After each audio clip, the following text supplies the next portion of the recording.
wassalam and welcome to the wedding reception of Azmil and also Akila.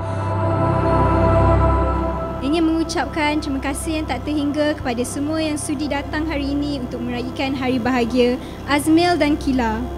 Kehadiran anda semua sangat bermakna bukan sahaja untuk pengantin tapi untuk seluruh keluarga kami.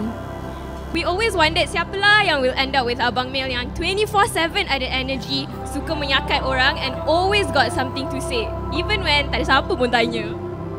Betul tu. But despite that, he's always the one who lights up the room with all his goofy jokes. As playful as he is, Abang Mil is actually very caring. Always asking for your life updates every time we jumpa. Even though actually kalau jumpa selalu dengar dia nyanyi lagu Awi je lah sebenarnya.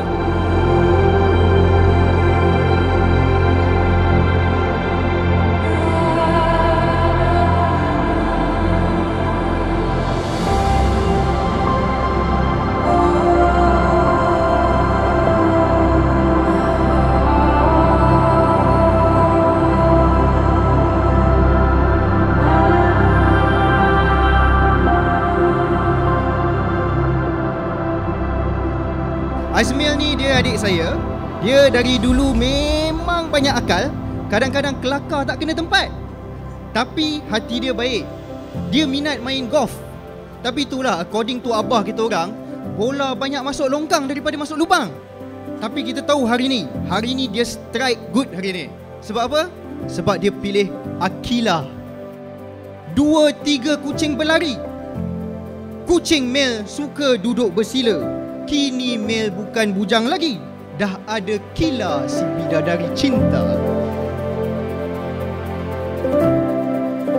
Azmil ni ikut mood. Kalau abang dia cakap, yes mama, dia jawab, tak apa, benda boleh bincang dulu. Bila merajuk, jangan tunggu siapa yang pujuk dulu. Siapa yang turunkan ego dan buat air teh dulu, dia yang menang. Rumah tangga ni bukan macam IG story. Dia macam perbualan dalam WhatsApp.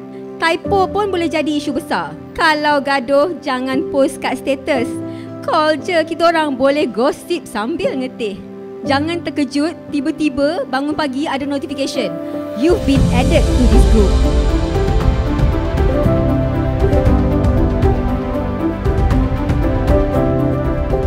Berumah tangga ni bukan pasal siapa betul siapa salah ya.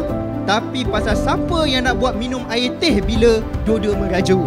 Sebelum kahwin dulu orang selalu tanya, "Hai, bila nak kahwin?" Tapi sekarang ni, bila nak ada anak? Answer, tengah tunggu Madani nak bagi insentif anak sulung. I like Auntie Kila and Uncle Margaret. They give me iPad every time. I like that. Also, thank you everyone for coming to Uncle Margaret's wedding. Thank you. I also love this wedding, and also I like whenever everyone comes to someone's wedding. Terima kasih semua. Saya berjanji akan menjadi teman, sahabat, pasangan yang setia dalam susah dan senang. Bunga melati harum mewangi, disulam indah di pagi hari. Terima kasih hadirin yang dihormati, menyeri majlis penuh berseri. Terima kasih dari kami berdua. Assalamualaikum.